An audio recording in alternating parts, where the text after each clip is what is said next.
انسان کی زندگی میں کچھ چیزیں ایسی ہوتی ہیں جن کے بغیر زندگی گزر نہیں سکتی۔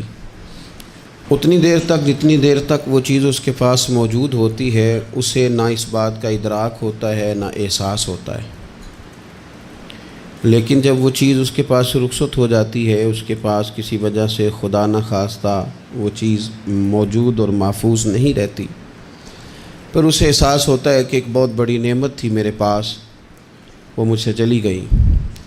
ہماری زندگی کے اندر بہت ساری ایسی چیزیں ہیں کہ اگر وہ ہم سے رخصت ہو جائیں، خدا نہ کرے، تو پھر ہمیں بڑی شدت سے احساس ہوگا کہ یہ نعمت کتنی بڑی ہے۔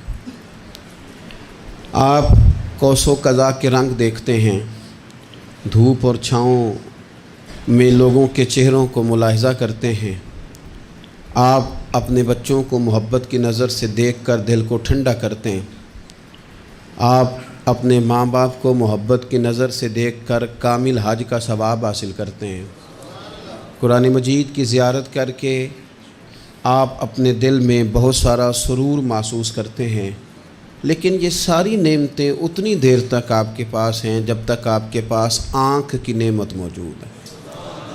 اگر یہ رخصت ہو جاتی ہے نا، اگرچہ اتنی ساری نعمتوں میں یہ ایک نعمت ہے، لیکن آپ آنکھ نہیں ہے تو آپ کو تو اپنوں کا احساس بھی نہیں، آپ تو اپنوں کے چہرے بھی دیکھ نہیں پائے۔ کوئی بھی نعمت جو آپ کے پاس ہے، آپ کبھی محسوس کریں کہ اگر اس نعمت کا وجود ہمارے پاس نہ ہوتا تو ہماری کیفیت کیا ہوتی۔ یہ سانس ہے، ہم دو دفعہ سانس کا استعمال کرتے ہیں، ایک دفعہ اندر جاتی ہے اور ایک دفعہ باہر آتی ہے۔ اگر اندر نہ جائے تو بھی مسئلہ ہے، چلی گئی ہے لوٹ کر باہر نہ آئے تو بھی بہت بڑی مشکل ہے۔ تو اس کا اندر اور باہر جانا یہ زندگی کا احساس ہے۔ اگر کبھی سانس اکھڑنے لگے اور آپ کے سینے میں آپ کی سانس اٹکنے لگے تو ایک بہت بڑی تشویش ہے، ایک بہت بڑی آکسیجن ہے، پوری طرح سے انسان کو قید کر دیا جاتا ہے، اور وہ کہتا ہے کہ میرا تو سارا وجود سلامت ہے، ہاتھ کام کر رہے ہیں، پیر کام کر رہے ہیں، آنکھیں کام کر رہی ہیں، زبان کام کر رہی ہے، سب کچھ ٹھیک ہے، صرف سانس اکھڑ گئی ہے۔ تو انسان محسوس کرتا ہے کہ یہ ساری چیزیں سلامت ہونے کے باوجود میرے کسی کام کی نہیں۔ آپ کے پاس جتنی بھی نعمتیں ہیں ان کو اگر آپ شمار کریں تو کبھی آپ کہیں گے کہ ساری نعمتوں میں آنکھ زیادہ ضروری ہے، کبھی کہیں گے کان زیادہ ضروری ہے، کبھی کہیں گے زبان زیادہ ضروری ہے، کبھی کہیں گے دل زیادہ ضروری ہے، کبھی کہیں گے روح زیادہ ضروری ہے، لیکن میں آپ سے عرض کروں ان ساری چیزوں کے بغیر گزارا ہو سکتا ہے، رسول کائنات کی غلامی کے بغیر گزارا نہیں ہوتا۔ کیوں؟ اس لیے کہ اگر حضور کی شفقت نہ ہو، نبی پاک علیہ السلام کی رحمت نہ ہو، وہ ابن القیم نے ایک جگہ پہ کہا تھا کہ یہ حضور نے ہمیں انسان بنایا ہے، یہ نبی پاک علیہ السلام نے انسانیت کے اسباق پڑھائے ہیں، اخلاقی رویے کیا ہوتے ہیں حضور نے بتلائے ہیں، اگر حضور کا کرم نہ ہوتا تو انسان ایک دوسرے کو کاٹ کے کھاتا۔ یہ حضور نے بتلایا ہے کہ تم نے کس طرح زندگی کو گزارنا ہے۔ محبوب کریم علیہ السلام کا وجود نور ایک ایسی چیز ہے کہ اگر وہ کائنات سے معاذ اللہ سائڈ پہ کر دیا جائے تو اس کائنات کا قائم رہنا کسی صورت بھی ممکن ہے ہی نہیں۔ اسی لیے تو اقبال نے کہا تھا کہ ہو نہ یہ پھول تو بلبل کا ترنم بھی نہ ہو، چمن دہر میں کلیوں کا تبسم بھی نہ ہو نہ یہ ساقی تو پھر میں بھی نہ ہو، خم بھی نہ ہو، اور بزم توحید بھی دنیا میں نہ ہو، تم بھی نہ ہو۔ وہ بڑی بات کہہ گئے ہیں، میں نے بھی اس کو کوئی نہیں کھولنا، کہتے ہیں بزم توحید بھی دنیا میں نہ ہو، تم بھی نہ ہو، خیمہ افلاق کا استادہ اسی نام سے ہے، اور نبض ہستی تپش آمادہ اسی نام سے ہے۔ تو اقبال پھر ہمیں کرنا کیا ہے؟ کہنے لگے کرنا آپ کو یہ ہے کہ قوت عشق سے ہر پست کو بالا کر دے اور دہر میں اسم محمد سے اجالا کر دے، یہ کرنے کا کام ہے۔ اس رستے پہ آپ چل پڑیں میرے بھائی۔ پہلی امتوں کے آپ تذکرے پڑھ لیں، کتابوں میں موجود ہیں، سورہ اعراف کو دیکھ لیں، اس میں بہت ساری چیزوں کا تذکرہ کر دیا گیا ہے، اور بھی قرآن مجید کی بے شمار صورتیں ہیں، آپ ان کو دیکھ لیں، اس پر غور کر لیں۔ جب قومیں نہیں مانتی تھی، انکار کرتی تھیں، تو اللہ تبارک و تعالیٰ انہیں تباہ کر دیتا تھا۔ بات نہیں مانی، ختم ہو گئی۔ ایک مقصد ہے نا جس کے لیے کسی چیز کو بنایا گیا، تو مقصد تخلیق انسانیت کیا ہے کہ وما خلقت الجن والانس الا لیعبدون، جنوں اور انسانوں کو اللہ نے اپنی عبادت کے لیے پیدا کیا، اور ان کو جب عبادت کی دعوت دی گئی، جب انہیں پیغام دیا گیا اللہ تعالیٰ کی توحید کا، انہوں نے نہیں مانا، تو جس مقصد کے لیے بنایا تھا جب اس طرف ہی نہیں آئے۔ یہ پنکھا لگایا جاتا نا ہوا کے لیے، تو اگر پنکھا ہوا نہ دے تو اس کا کوئی چھت پہ کام ہے؟ اس کو اتار کے تو آپ سکریب والے کے پاس بھیج دیں گے، بھئی ختم ہو گئی بات۔ تو مقصد جو تھا نا اللہ کی عبادت تھی، تو جب قومیں اللہ کی عبادت کی طرف نہیں آئیں تو اللہ نے انہیں تباہ کر دیا اور صفحہ ہستی سے مٹا دیا۔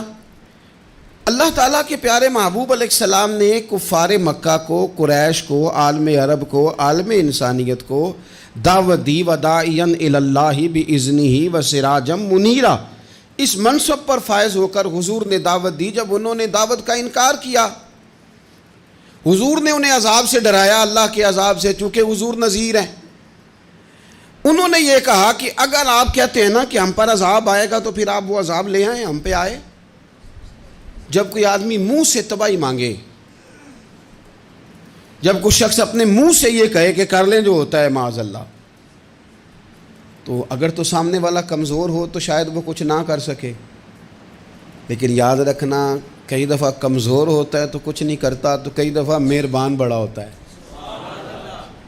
رحمان اور رحیم کئی دفعہ کرم نوازی کرتا ہے۔ جب انہوں نے کہا نا کہ لائیں وہ عذاب ہے محبوب جس کا آپ وعدہ کرتے ہیں، تو اللہ نے کیا فرمایا؟ فرمایا وما کان اللہ لیعذبہم وانت فیہم۔ محبوب رب کی یہ شان ہی نہیں کہ انہیں عذاب دے، کیوں؟ اس لیے کہ آپ ان کے درمیان موجود ہیں۔ اے محبوب علیہ السلام، اللہ کی یہ شان نہیں کہ انہیں عذاب دے اس حال میں کہ آپ ان کے درمیان موجود ہیں۔ آپ میری بات کو سمجھیں گے، غور کریں گے کہ کافروں کے درمیان اگر حضور موجود ہوں تو عذاب نہیں آتا، تو قیامت میں جب حضور مومنوں کے بیچ موجود ہوں گے،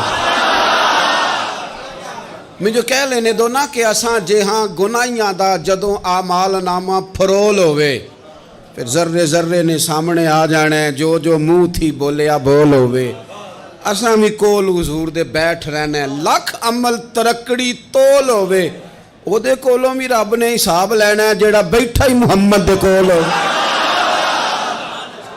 صلی اللہ تعالی علیہ وسلم، او دے کولوں بھی رب نے حساب لینا ہے جیڑا بیٹھا ہی محمد دے کول ہوئے، جس کو کہتے ہیں قیامت حشر، جس کا نام ہے، جس کو کہتے ہیں قیامت حشر، جس کا نام ہے۔ تیرے دیوانوں کے لیے وہ دن تو جشن عام ہے، زیارت ہوگی نا حضور کی، تیرے دیوانوں کے لیے وہ دن تو جشن۔ اور ایک شاعر نے اور بات کھول دی، کہنے لگا ہر نظر کانپ اٹھے گی محشر کے دن، خوف سے ہر کلیجہ دہل جائے گا۔ اچھا جی پھر کیا ہوگا؟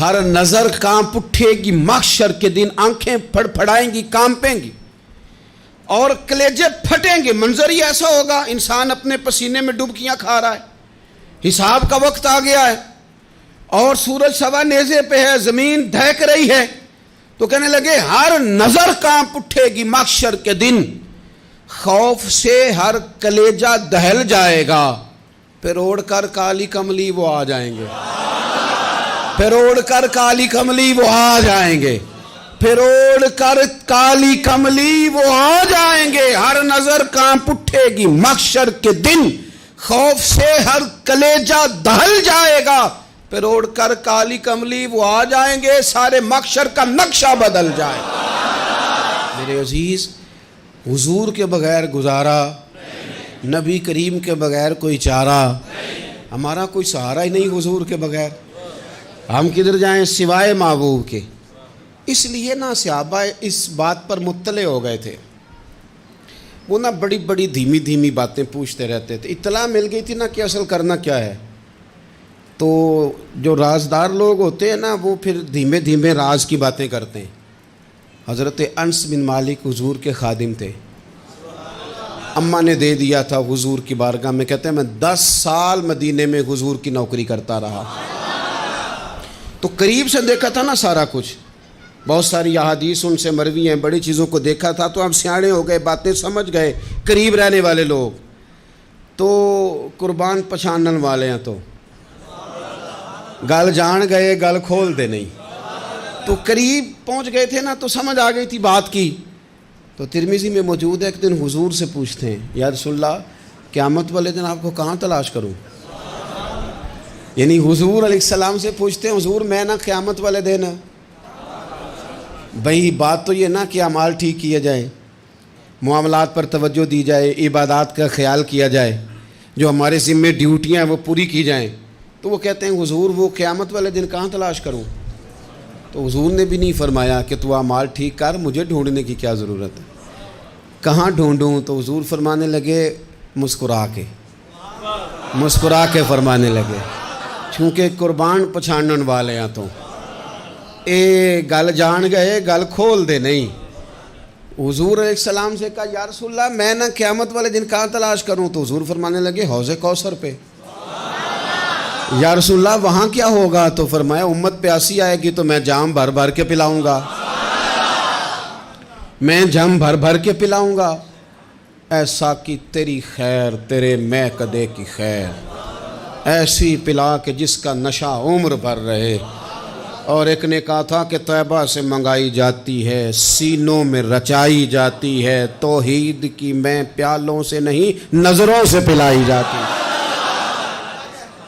حضور صلی اللہ علیہ وسلم نے فرمایا حوض کوثر پہ بھی جام پلائیں گے.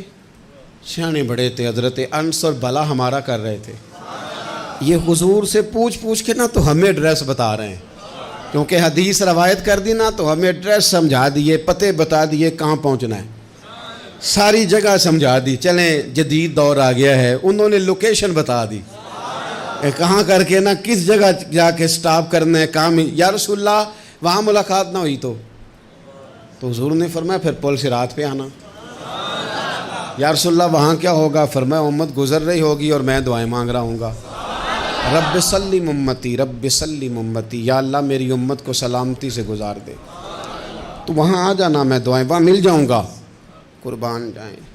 فاضل بریلوی بول پڑے, کہنے لگے خدا کی رضا چاہتے ہیں دو عالم, خدا چاہتا ہے رضائے محمد. اجابت کا جوڑا عنایت کا سہرا, دلہن بن کے نکلی دعائے محمد. اجابت نے جھک کر گلے سے لگایا بڑی ناز سے جب دعائے محمد. رضا اب پل سے وجد کرتے گزریے کہ ہے رب سلم دعائے محمد صلی اللہ.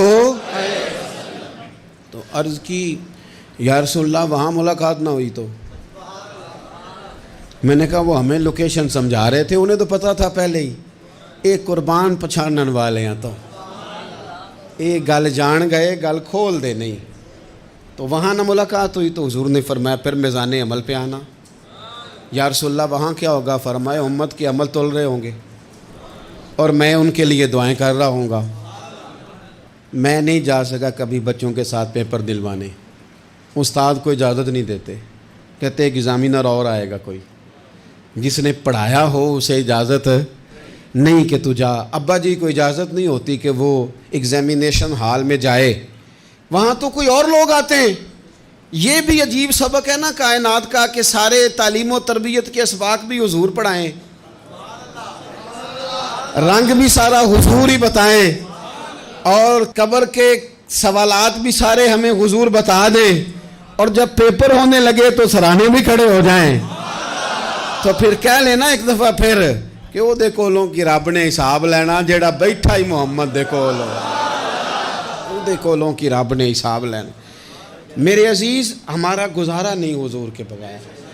لوگ اصل میں نا ہمارا مسئلہ نہیں سمجھتے, ہمارا مسئلہ کچھ اور ہے. لوگ ہمیں نا بلا وجہ پریشان کرتے ہیں, کبھی جھنڈے سے, کبھی ڈنڈے سے, کبھی جھنڈی سے, کبھی کسی شے سے, کبھی کسی شے سے. کبھی کہتے ہیں وہ نعت اونچی پڑھ لی, کبھی کہتے ہیں سلام اونچا پڑھ لیا, کبھی کہتے ہیں وہ جھنڈیاں لگا دیں. میں نے کہا آپ کی بات بھی ٹھیک ہے, پر ہمارا مسئلہ تو سمجھو نا, ہمارا گزارا نہیں نا بھائی. جو کسے دا عاشق ہووے او گل اسے دی. 100 مکر بہانے کر کے میں پوچھے میاں صاحب نو مزار تے جا کے کہ مکر کرنے ٹھیک نے؟ تساں کہنا مکر کردا ہے تے حضور ٹھیک نے؟ تے مینوں لگدا ہے کہ پولا جان دے سے پے کہ سونا راضی کرنا ہوئے تے موڑ ٹھیک نے۔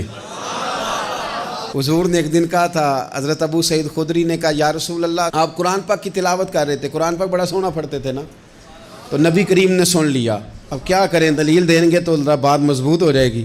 حضور نے سن لیا تو بعد میں فرمایا ابو سعید تو بڑا سونا قرآن پڑھتا ہے، رب کے علاوہ کسی کو دکھا کے عبادت کرنی جائز ہے؟ حضرت ابو سعید خدری کہنے لگے سن رہے ہیں، مجھے پتہ نہیں تھا آپ سن رہے ہیں، ورنہ میں نے تو اور بنا بنا کے پڑھنا تھا۔ اب تو مان جاؤ نا، جو کسے دا عاشق ہوے گل اسے دی کرد ہے، 100 مکر بہانے کر کے، 100 مکر بہانے کر کے او دے ہی مرنے مرد ہے۔ میرے عزیز ہماری مجبوری ہے، لوگ اس بات کو سمجھتے نہیں، ہماری مجبوری ہے، حضور کا میلاد ضروری ہے، لوگ سمجھتے نہیں بات کو، اس لیے بلا وجہ رٹا ڈال کے بیٹھتے ہیں۔ بھئی ہم نے تو کوئی رٹا ڈالنا نہیں، نہ سیاست کا، نہ دولت کا، نہ اقتدار کا، نہ کسی اور چیز کا۔ سیاست دے جھگڑے اساں چھوڑ دیتے، یہ تے محبت دا جھگڑا ہے، یہ چھڑا کوئی نہیں سکتا۔ تو میرے عزیز ہمارا حضور کے بغیر گزارا، اور نبی پاک علیہ السلام کے بارے میں رب فرماتا ہے وَلَسَوْفَ يُعْطِيكَ رَبُّكَ فَتَرْضَىٰ، محبوب میں آپ کو اتنا دوں گا کہ آپ اپنے رب سے راضی ہو جائیں گے۔ کیا کروں میں اب، یہ آیت اتنی شاندار ہے۔ حضرت امام زین العابدین رضی اللہ تعالیٰ عنہ سے کسی بندے نے کہا قرآن پاک میں سب سے زیادہ امید والی آیت کون سی ہے؟ اس کا خیال تھا لا تقنطوا من رحمت اللہ کہیں گے، اللہ کی رحمت سے نا امید نہ ہونا۔ اس نے کہا حضور سب سے امید والی آیت بتائیں، وہ کہتا میرے ذہن میں تھا کہ یہ والی آیت پڑھیں گے۔ تو امام زین العابدین رضی اللہ تعالیٰ عنہ فرمانے لگے سب سے امید والی آیت ہے وَلَسَوْفَ يُعْطِيكَ رَبُّكَ فَتَرْضَىٰ، رب کہتا ہے محبوب اتنا دوں گا کہ آپ اپنے رب سے راضی ہو جائیں گے۔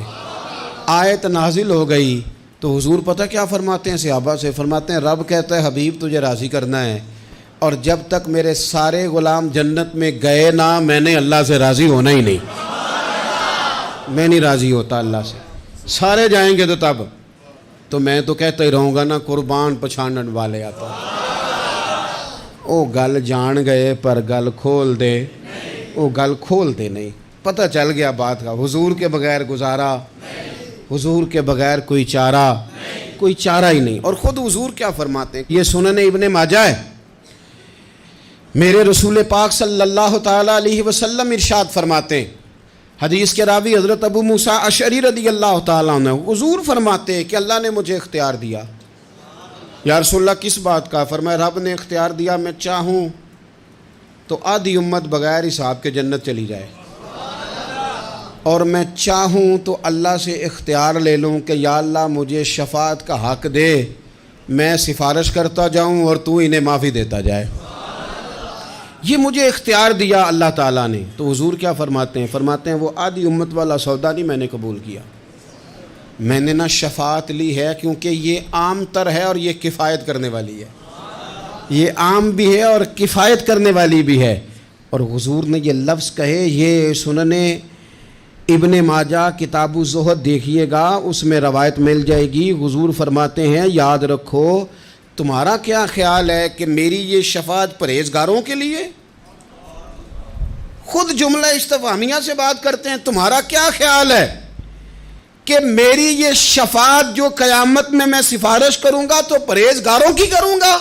حضور فرماتے ہیں نہیں، میں قیامت میں گناہگاروں کی سفارش کروں گا، میں گناہگاروں کی سفارش کروں گا، گناہگاروں کے لیے عرض کروں گا اللہ کی بارگاہ میں۔ کچھ دن پہلے میں کہیں پڑھ رہا تھا کسی کا مضمون، اس نے تشبیہ کس طرح کی دی ہے مجھے پتہ نہیں، لیکن لکھ دی بات، کہنے لگے ایک وکیل ہوتا ہے ایک شفیع ہوتا ہے، ایک وکیل ہوتا ہے ایک، حضور وکیل نہیں ہمارے، حضور ہمارے شفیع ہیں، شفاعت کرنے والے ہیں۔ وکیل یہ کہتا ہے جج صاحب سے کہ یہ جس کا میں وکیل ہوں نا، اس نے نا غلطی کوئی نہیں کی، اسے معاف کر دیں۔ وکیل یوں بحث کرتا ہے، کہتا ہے اس نے کیا ہی نہیں، جرم معاف کریں۔ اور جو شفیع ہوتا ہے نا وہ کہتا ہے مالک اس نے سارے کیے، تو میرے آنے کی لاج رکھ اور اسے معاف کر دے۔ یہ وکیل اور شفیع کا یہ فرق ہوتا ہے کہ شفیع کہتا ہے سونے سارے کیے ہیں، بڑے بڑے پاپ کیے ہیں، پر میں جو آ گیا ہوں تو مہربانی کرنا معافی دے دے۔ میرے عزیز، حضور کے بغیر کہیں بھی گزارا نہیں ہے۔ ہم نے نا جب یہ بات سمجھ لی، اور پتہ ہے نبی کریم صلی اللہ علیہ وسلم نے آگے بڑھ کے خود بھی کئی مقامات پر اس بات کو کھول کر مختلف انداز میں بیان کیا۔ حضرت عبداللہ ابن عباس رضی اللہ تعالیٰ عنہ کی روایت آپ دیکھ لیں، یہ آپ کو مستدرک میں ملے گی۔ حضور صلی اللہ علیہ وسلم فرماتے ہیں قیامت کے دن اللہ تعالیٰ انبیاء کے لیے نور کے ممبر بچھائے گا، ہر نبی ممبر پہ بیٹھ جائے گا، ہر پیغمبر علیہ السلام اپنے ممبر پہ جلوہ فروز ہو جائیں گے، ہر پیغمبر۔ لیکن حضور فرماتے ہیں میرا ممبر خالی ہوگا۔ یا رسول اللہ صلی اللہ تعالیٰ علیہ وسلم آپ کا ممبر کیوں خالی ہوگا؟ حضور فرماتے ہیں میں ممبر چھوڑ کے رب کی بارگاہ میں کھڑا ہو جاؤں گا، اور اس ڈر سے کھڑا ہو جاؤں گا کہیں ایسا نہ ہو کہ میں جنت میں چلا جاؤں اور میری امت رہ جائے۔ میں اپنی امت کی سفارش کروں گا، رب میری امت کی سفارش قبول کرے گا۔ فرماتے ہیں میں اتنی سفارش کروں گا، اتنی سفارش کروں گا کہ جہنم کا دروغہ مجھ سے کہے گا کہ محبوب کمال ہو گئی، آپ نے تو اپنا کوئی غلام دوزخ میں رہنے نہیں دیا، سارے آپ نے نکال دیے۔ کسی شاعر نے بڑی خوب بات کی تھی، اس نے کہا تھا کہ یاد رکھو قیامت کا جو دن ہے نا، یہ قیامت کا دن دراصل ہمارا وقت ہوگا خاص، جب ہم نبی پاک صلی اللہ علیہ وسلم کی بارگاہ میں جائیں گے تو ہمیں سمجھ آ جائے گی کہ دنیا میں ہم نے کئی دوستیاں لگائی تھیں پر جھوٹی لگا بیٹھے۔ ایک دوستی سچی ہے جو مدینے والے کی ہے، وہ کہتے ہیں محمد بوٹیا جھوٹا ہی جاگ سارا، اے سچیاں مدینے والے دیاں یاریاں، سچیاں مدینے والے دیاں۔ تو نبی پاک صلی اللہ علیہ وسلم کے بغیر نہ دنیا میں گزارا ہے، نہ قبر میں گزارا ہے، نہ آخرت میں گزارا ہے۔ اب ایک سبق ہے، وہ سبق بھی آپ نے ضرور یاد کرنا ہے۔ جس شخصیت کے بغیر ہمارا گزارا نہیں، نہ قبر میں، نہ حشر میں، نہ پل صراط پہ، نہ میزان عمل میں، نہ حوض کوثر پہ، تو ہمارا ان کے بغیر دنیا داری میں گزارا کیسے ہو جاتا ہے؟ ہمارا تجارت بھی حضور سے سیکھیں، گھرداری بھی حضور سے سیکھیں، شادی بیاہ کے طریقے بھی حضور سے سیکھیں۔ جب گزارا نہیں حضور کے بغیر تو پھر زندگی کے سارے سلیقے حضور سے سیکھیں، پھر ادھر ادھر جانے کی ضرورت ہے۔ حضور کی سیرت کو پڑھیں، سوانے کو پڑھیں، حیات مبارکہ کا مطالعہ کریں۔ یہ جو ہم میلاد کا جلوس لے کے نکلتے ہیں نا، جب ہم نے نا بہت ساری چیزوں کو سطحی سا سمجھ لیتے ہیں معاذ اللہ بعض اوقات۔ یہ جب ہم میدان میں نکلتے ہیں نا، میلاد کے جلوس میں حضور کے نام کا نعرہ لگاتے ہیں، تو ہم نا للکارتے ہیں اس نظام کو جو نظام حضور سے پہلے تھا۔ امیر غریب کی تقسیم تھی، ذات برادری کی تقسیم تھی، چھوٹے بڑے کی تقسیم تھی، گورے کالے کی تقسیم تھی۔ ہم جب میدان میں نکل کے نعرہ لگاتے ہیں تو ہم اس نظام کو للکارتے ہیں، ہم کہتے ہیں وہ نظام نہیں چلے گا، اب حضور کا میلاد ہو گیا ہے۔ اب نظام وہ ہے کہ جس پلیٹ میں ابو بکر صدیق کھانا کھائیں گے اسی میں بلال حبشی بھی کھائیں گے۔ اب نظام وہ ہے کہ اگر غریب آدمی جرم کرے گا تو سزا ملے گی، تو اگر گورنر کا بیٹا جرم کرے گا تو سزا اسے بھی ملے گی۔ اب حضور کا نظام آ گیا، ہم اس نظام کی طرف بڑھتے ہیں۔ اپنے آپ کو حضور کے قدموں کی طرف مائل کریں۔ میلاد صرف 1 سے 12 ربیع الاول تک نہیں، میلاد سارا سال ہے، ذکر میلاد سارا سال ہے، میلاد کی محافل سارا، اور میلاد صرف مسجد میں نہیں، گھر میں بھی ذکر میلاد، دکان میں بھی ذکر میلاد۔ ذکر میلاد سے مراد حضور کی تعریفیں، نبی پاک کی شانیں، حضور کی باتیں، آ میرے دل آمنہ کے لال کی باتیں کریں، چہرہ والشمس کے اجلال کی باتیں کریں۔